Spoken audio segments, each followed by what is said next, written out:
Bonjour, ici Clément Koulibaly, j'espère que vous allez bien. Qu'as-tu dans ta garde-robe? Qu'as-tu dans ta garde-robe? Dernièrement, le Seigneur a attiré mon attention sur quelque chose que j'aimerais partager avec vous.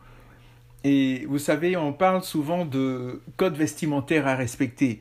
Donc il y a des codes vestimentaires à respecter en fonction de l'endroit où on va, de l'événement auquel on participe, de la fonction, de l'occupation du domaine. Et c'est ce qu'on appelle parfois le dress code en anglais. Et parfois, il y a le vendredi où on est un peu plus relax, parfois dans des endroits. On n'a pas besoin de mettre la cravate, où on vient en jeans ou en pantalon, en étant décontracté en fait. Et on parle du Friday casual ou ce genre de choses-là. Et donc, qu'on le veuille ou pas, il y a un code vestimentaire. Donc, ce code vestimentaire-là, donc, qui a véritablement une signification importante, une signification sociale. Et par exemple, on va à un gala, donc il y a une tenue de gala, ce genre de choses-là. Et vous savez, même au ciel, et mon attention a été attirée par ça, même au ciel, où pour les choses du Seigneur, il y a également un code vestimentaire à respecter.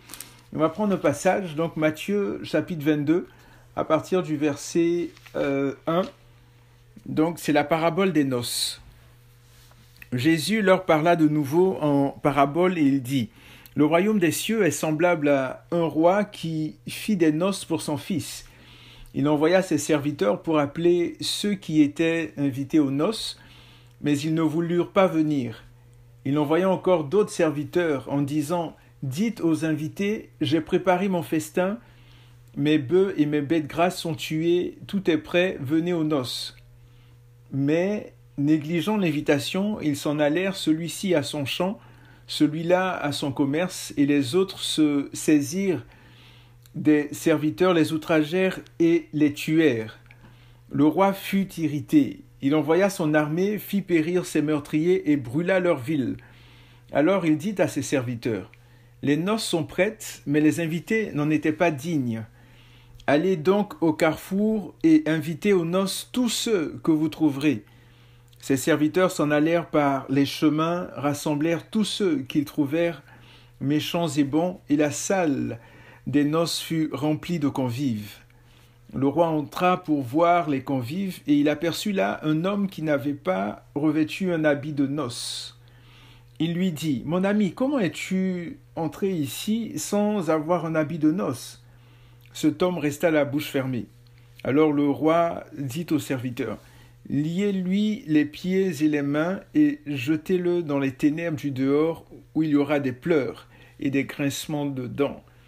Car il y a beaucoup d'appelés, mais peu d'élus. » Vous voyez ici, il y a cet homme-là qui, d'abord toute l'histoire, le mépris en fait, le mépris, et c'est une préfiguration, c'est pour nous montrer un peu le mépris, non seulement par rapport à Israël, mais le mépris aussi par rapport à tous ceux qui refusent l'invitation du Seigneur. Lorsque le Seigneur dit « Venez à moi, vous tous qui êtes fatigués, chargés, venez, venez », il y a plusieurs endroits dans la parole de Dieu où le Seigneur appelle les êtres humains à venir à lui.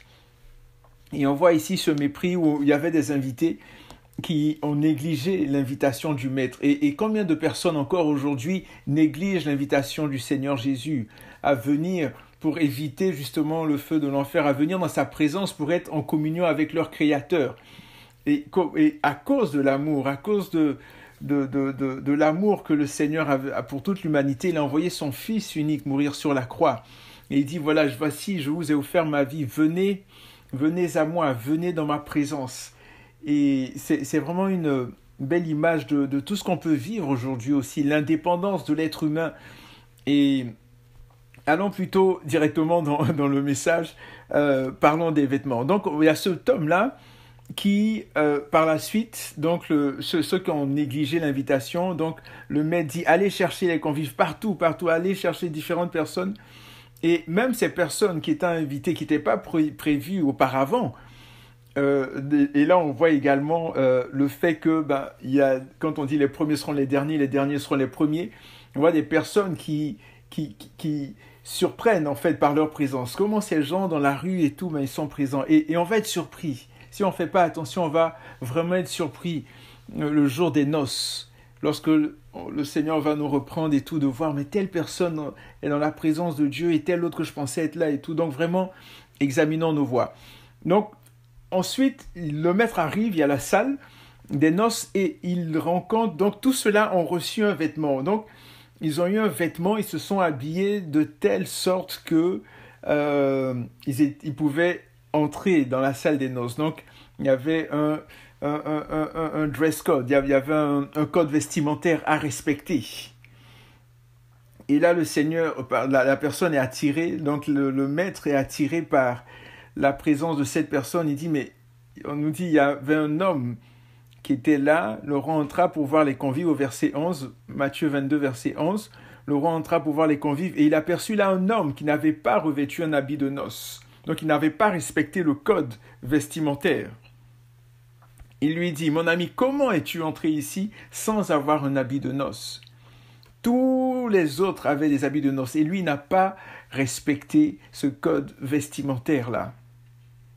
Et il resta bouche bée et la punition fut fatale. Liez-lui les pieds et les mains, jetez-le dans les ténèbres du dehors, où il y aura des pleurs et des grincements de dents, ce qui nous fait penser à l'enfer véritablement.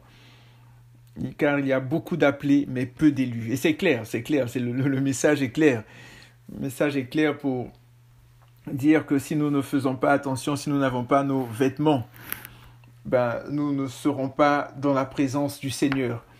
Et en méditant, en lisant, en priant et tout, le Seigneur m'a mis à cœur justement de parler de ce que nous devons revêtir.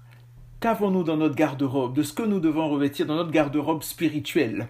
Que devons-nous revêtir spirituellement pour être dans la présence de Dieu, pour lui plaire, pour lui être agréable, pour vraiment être une source de bénédiction pour les personnes autour de nous? Que devons-nous revêtir pour vraiment montrer notre dépendance au Saint-Esprit, notre faim de Jésus, notre désir de vivre pour lui?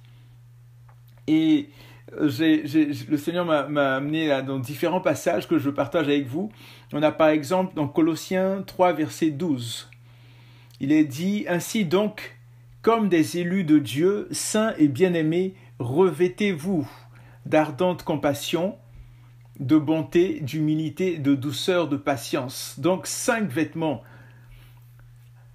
qu'on doit revêtir. Revêtez-vous d'ardente compassion, de bonté. Quand nous voyons des personnes dans la rue, est-ce que nous ressentons de la compassion? Lorsqu'il y a une situation, quelqu'un nous appelle ou quoi que ce soit, est-ce que parfois nous ressentons l'urgence? Est-ce que nous ressentons la compassion? Donc, revêtez-vous d'ardente compassion, parce que tout ça, ce sont des sentiments, des émotions, des fruits, des éléments que Jésus lui-même a manifestés, que Dieu manifeste. Il dit, revêtez-vous d'ardente compassion. Comment est notre compassion? Est-ce qu'on a même la compassion? Est-ce qu'on l'a? Est-elle ardente ou est-elle tiède? Ou est-elle inexistante? Et là, il nous dit, revêtez-vous d'ardente compassion. Et avec le Saint-Esprit, on a tous ces vêtements-là, si vous me permettez l'expression, on a tous ces vêtements à notre disposition.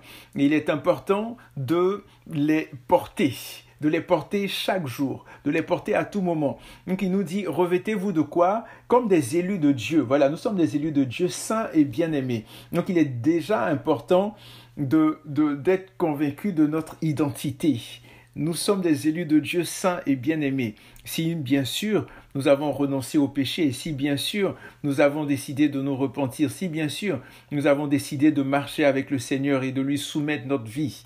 Donc, revêtez-vous en tant qu'élus de Dieu, revêtez-vous de quoi? D'ardente compassion, de bonté, d'humilité, de douceur, de patience. Et parfois, c'est la persévérance qui est indiquée parfois. Donc, c'est vraiment important de prier, de dire Seigneur, je me revêts, je puisse me revêtir de cela. Transforme-moi pour que je puisse me revêtir de cela. Et en Colossiens 3, verset 14, on a la suite, il dit, mais par-dessus tout, revêtez-vous de quoi? De l'amour qui est le lien de la perfection. Revêtez-vous de l'amour qui est le lien de la perfection. Et vous savez, il y a plusieurs personnes qui disent, peut-être que vous le dites aussi, vous le pensez, « Ah, la perfection n'est pas de ce monde, la perfection n'est pas de ce monde, blablabla, etc. » Oui, soit. Mais dans un passage, dans Matthieu 5, verset 48, « Soyez donc parfaits, comme votre Père céleste est parfait. » Si la perfection n'est pas de ce monde, pourquoi est-ce que Jésus nous demande d'être parfait? Mais il faut vraiment lire les choses dans le contexte pour éviter de faire un prétexte.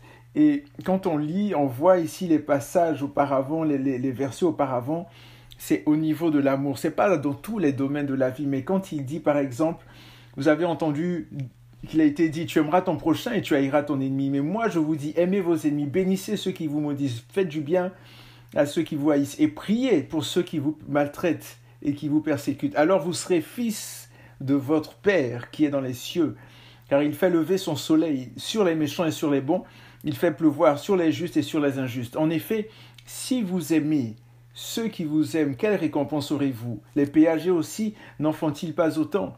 Et si vous saluez seulement vos frères, que faites-vous d'extraordinaire? Les païens aussi, eux-mêmes, n'en font-ils pas autant? Soyez donc parfaits comme votre Père Céleste est parfait. Donc, il y a cette dimension, il y a cette perfection-là qu'on peut avoir, qu'on peut acquérir justement en mettant en pratique ces 3, 4, 5 versets qu'on vient de lire en Matthieu 5. Donc, à partir du verset 43 jusqu'au verset 48. Pas par nos propres forces, comme dit Zacharie 4, 6, pas par notre intelligence, mais par le Saint-Esprit. Donc, tout d'abord, Colossiens 3, 12. Revêtez-vous d'ardente compassion, de bonté, d'humilité, de douceur, de patience. Ensuite, revêtez-vous de l'amour qui est le lien de la perfection. Et on a un autre passage où, justement, on nous encourage. Ça, c'est l'apôtre Pierre qui nous encourage aussi à nous revêtir. À nous revêtir de quoi? Revêtir d'humilité. Il dit, en 1 Pierre 5, verset 5, il dit, « De même, jeunes gens, soyez soumis aux anciens. Dans vos rapports mutuels, revêtez-vous d'humilité, car Dieu résiste aux orgueilleux, mais il donne sa grâce aux humbles. » Et je pense que oui, ces jeunes gens, mais permettez-moi de dire que c'est vraiment tout le monde. On a tous besoin de se revêtir d'humilité, de marcher dans l'humilité. L'humilité précède la gloire, l'orgueil précède la chute. Et quand on lit dans Philippiens 2, justement, l'apôtre Paul nous encourage fortement à considérer ce que Christ, Jésus, a vécu et ce qu'il a vécu et ensuite à faire comme il a fait. Et je vais prendre ce passage dans Philippiens chapitre 2 qui est très très très très important, très intéressant. Il est dit à partir du verset 3, et là on parle de tout le monde. Ici, l'apôtre Pierre spécifiait pour les jeunes gens, mais là par rapport à l'humilité, pour dire que c'est vraiment tout le monde, il est dit « Ne faites rien par rivalité ou par vaine gloire, mais dans l'humilité, estimez les autres supérieurs à vous-même. Que chacun de vous, au lieu de considérer ses propres intérêts, considère aussi ceux des autres. » Donc quoi? Ne faites rien par rivalité ou par vaine gloire, mais dans l'humilité, estimez les autres supérieurs à vous-même. Verset 5. « Ayez en vous la pensée qui était en Christ Jésus. Lui dont la condition était celle de Dieu, il n'a pas estimé comme une proie à arracher d'être égal avec Dieu, mais il s'est dépouillé lui-même en prenant la condition d'esclave, en devenant semblable aux hommes. Après s'être trouvé dans la situation d'un homme, il s'est humilié lui-même en devenant obéissant jusqu'à la mort sur la croix. C'est pourquoi aussi Dieu l'a souverainement élevé et lui a donné le nom qui est au-dessus de tout nom, afin qu'au nom de Jésus, tout genou fléchisse dans les cieux, sur la terre et sous la terre, et que toute langue confesse que Jésus-Christ est Seigneur à la gloire de Dieu le Père. Donc nous avons besoin véritablement de revêtir l'humilité. Et c'est ce qu'on avait déjà vu aussi dans Colossiens 3.12. Donc Colossiens 3.12. Revêtez-vous d'ardente compassion, de bonté, d'humilité, de douceur, de patience. Ensuite, Colossiens 3.14, l'apôtre Paul qui encore encourage, il dit « Revêtez-vous de quoi? De l'amour qui est le lien de la perfection. Par-dessus tout, revêtez-vous de l'amour qui est le lien de la perfection. Dieu est amour. » Et on a vu dans 1 Pierre 5.5, « Revêtez-vous tous d'humilité, tout le monde d'humilité. » Et ensuite, il y a un vêtement qui est peut-être le manteau, qui est peut-être plus dur ou plus solide, peut-être un gilet pare-balles peut-être. Et ça, c'est dans Éphésiens 6 au verset 11, au niveau du combat spirituel. Et là, il est dit, revêtez-vous de toutes les armes de Dieu, afin de pouvoir tenir ferme contre les manœuvres du diable, toutes les armes de Dieu. Et quand on parle de ces armes de Dieu, ce n'est pas nécessairement des kalachnikovs ou des armes physiques ou quoi que ce soit, vous le savez très bien. Mais ce sont des armes qui se trouvent dans la parole, des armes spirituelles qui nous amènent à marcher vraiment dans les voies du Seigneur et que vous connaissez, mais qui sont puissantes pour détruire les plans de Satan et de ses démons. Et voici ce qui est dit ici. Revêtez-vous de toutes les armes, donc Éphésiens 6, verset 11, de toutes les armes de Dieu, afin de pouvoir tenir ferme contre les manœuvres du diable, car nous n'avons pas à lutter contre la chair et le sang, mais contre les dominations, contre les autorités, contre les princes de ce monde, contre les esprits méchants dans les lieux célestes. Il dit, c'est pourquoi prenez toutes les armes de Dieu, afin de pouvoir résister dans le mauvais jour. Et nous sommes vraiment dans le mauvais jour aujourd'hui, avec tout ce qu'on entend, tout ce qu'on voit, tout ce qui se passe. Ce n'est pas des jours joyeux. Nous sommes vraiment dans les mauvais jours. Et on a besoin de pouvoir résister et tenir ferme après avoir tout surmonté. La parole de Dieu est actuelle. La parole de Dieu ne périt jamais, ne faillit jamais. Elle est éternelle, elle est toujours actuelle. C'est extraordinaire. Et de quoi est-ce que nous devons nous revêtir? À partir du verset 14. Ayez à vos reins la vérité pour ceinture. Bien sûr, la ceinture qu'on met, c'est la vérité. Lorsqu'on parle, est-ce que c'est la vérité qui sort de notre bouche? Est-ce que quand les gens nous voient dans notre habillement spirituel, est-ce qu'ils ressentent la vérité? Ou parfois nous disons de petits mensonges par-ci, par-là. Alors nous dit, ayez pour ceinture. Donc, premier élément, la ceinture, la vérité. Revêtez-vous de la cuirasse, donc pour protéger notre poitrine, pour protéger notre cœur, etc. Pour la cuirasse de la justice. Est-ce que nous marchons dans la justice? Nous avons été justifiés. Est-ce que nous marchons dans la justice véritablement? Mettez pour chaussures à vos pieds les bonnes dispositions que donne l'évangile de paix. Est-ce que nous proclamons l'évangile? Est-ce que nous partageons l'évangile? Est-ce que nous témoignons? Est-ce que nous parlons de notre foi? Est-ce que nous osons prier pour les malades, etc., etc. Ensuite, donc les bonnes dispositions que donne l'évangile de paix. Prenez en toutes circonstances le bouclier de la foi avec lequel vous pourrez éteindre tous les traits enflammés du malin.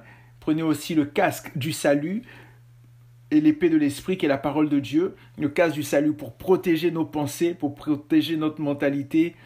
Et c'est là qu'on parle du renouvellement de l'intelligence. Romains 12, 1 et 2. Et ensuite, prier en tout temps par l'esprit avec toutes sortes de prières.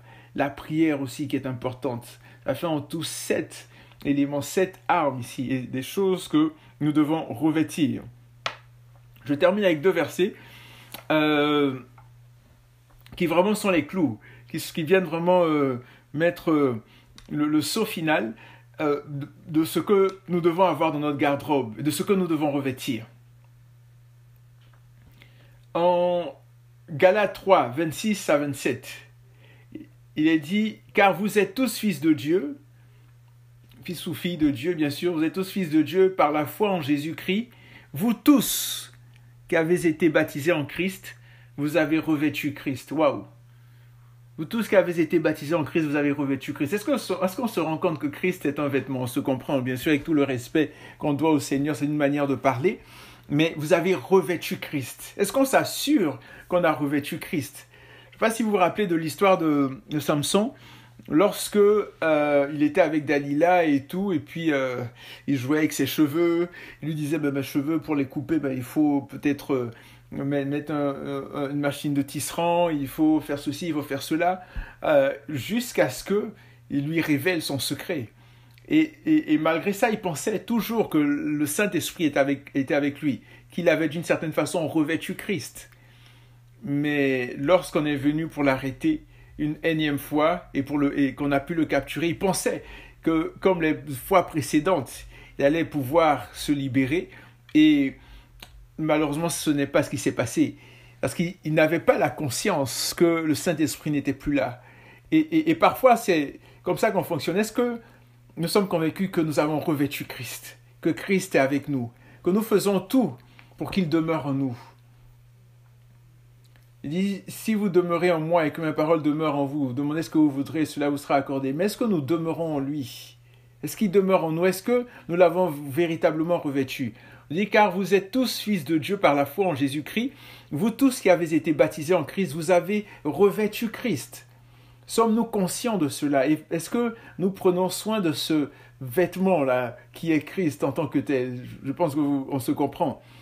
Et le dernier passage, qui est un peu dans la même idée, Romains 13, verset 14, « Mais revêtez-vous du Seigneur Jésus-Christ. » Vous voyez, revêtez-vous. Donc, dans Galates 3, 26, 27, c'est un état à cause de ce qu'on a fait, parce que nous sommes fils de Dieu, donc nous avons revêtu Christ. Mais là, en Romains 13, 14, il dit « Revêtez-vous du Seigneur Jésus-Christ et ne vous mettez pas en souci de la chair pour en satisfaire les convoitises. » Donc ça veut dire que, oui, il y a cet état-là qu'on a eu, ok, oui, j'ai eu un emploi, je donne un exemple, j'ai eu un emploi, mais maintenant je dois m'organiser pour tous les jours aller au travail. Je dois m'organiser pour pouvoir faire mon travail convenablement et puis faire des choses que je dois faire. Oui, j'ai le boulot, oui, j'ai la voiture, mais maintenant il faut que je démarre la clé et que j'avance.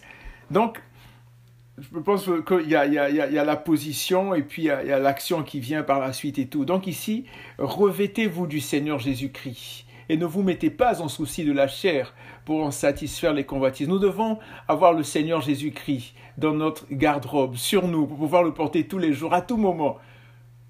J'espère que vous me comprenez dans la manière dont je parle. Je ne veux absolument pas dénigrer ou mépriser ou quoi. Le Seigneur Jésus, absolument pas, mais c'est un langage que j'utilise, c'est une image. Donc, on a besoin de revêtir.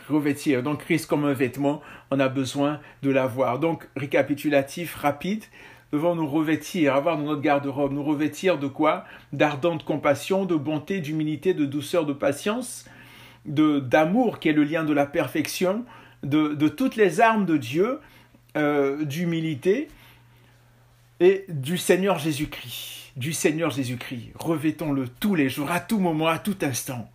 Et parlons-lui. Et vous savez, ce n'est pas, comme je l'ai dit, ce n'est pas par nos propres forces. Ce n'est pas par notre propre capacité. Ce n'est pas par notre propre intelligence.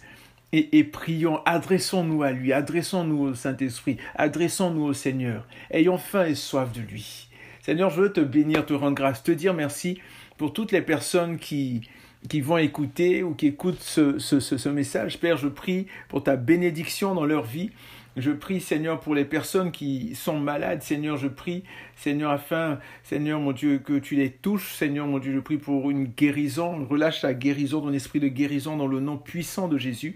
Et merci pour l'œuvre, pour ton sang qui a coulé à la croix. Merci parce que par tes meurtrissures, ils sont guéris. Seigneur, donne-nous de toujours revêtir toutes ces choses-là, Seigneur, dont nous avons parlé. Et surtout, que nous nous rappelions que tu es là et que nous avons besoin de toi. Que tu ne sortes pas de nos pensées, peu importe ce que nous sommes en train de faire, que nous soyons au travail, en train de conduire, en train de faire la vaisselle, ou peu importe, Seigneur mon Dieu, que nous soyons en constante communication avec toi, Père. Dans le nom de Jésus, Amen. Donc, portez-vous bien, prenez soin de vous, et que le Seigneur vous bénisse.